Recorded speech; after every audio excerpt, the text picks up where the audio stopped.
Intensive efforts to search for possible survivors continue in Indonesia on Thursday after a deadly quake in Aceh the previous day.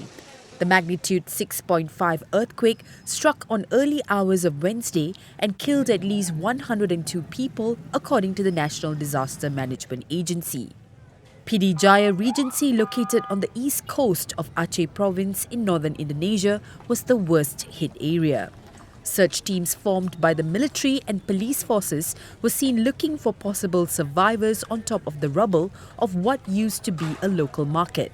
A shop owner whose store is now buried underneath the flattened building said at least 22 people were found dead. Ya, memang mungkin juga karena kenapa? Karena setiap yang menginap di dalam itu, orang punya toko tidak memberitahukan kepada kami selaku petugas sini.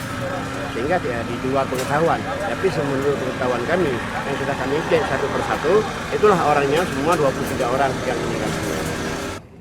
Local media reported that there was a shortage of equipment and medical supplies, while local hospitals are struggling to cope with the influx of injured victims.